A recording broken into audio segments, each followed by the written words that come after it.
The NMDA receptor is one of two main kinds of receptors activated by glutamate. The other main kind of glutamate receptor is called the AMPA receptor. These two receptors, each with distinct physiological properties, often coexist at the same synapse. Shown here is a model synapse in the CA1 region of the hippocampus containing both types of receptors.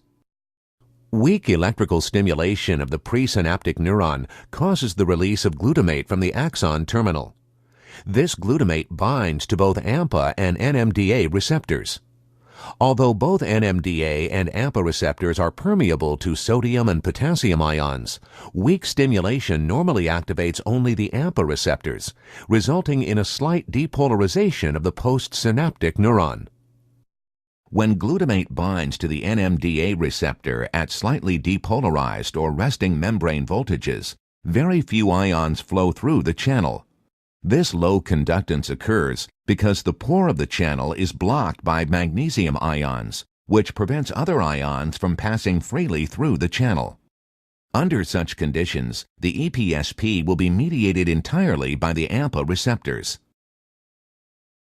Given a stimulus of sufficient strength or frequency, AMPA receptors can depolarize the membrane sufficiently to expel the magnesium from the NMDA channel. The NMDA channel now actively responds to glutamate, admitting not only sodium ions, but large amounts of calcium as well. The calcium acts as an important second messenger, activating several intracellular signaling cascades.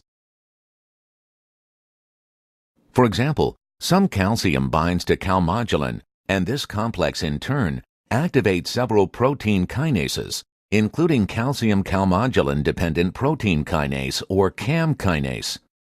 CAM kinase affects AMPA receptors in two ways.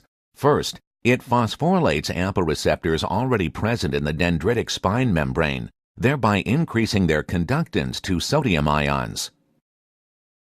CAM kinase also promotes movement of AMPA receptors from intracellular stores into the membrane, making more receptors available to stimulate the spine.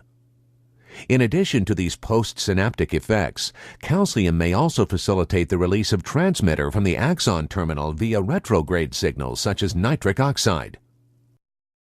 As a result of the increase in the number of AMPA receptors, the response to a stimulus of a given strength will be stronger than it was before the NMDA receptors were activated.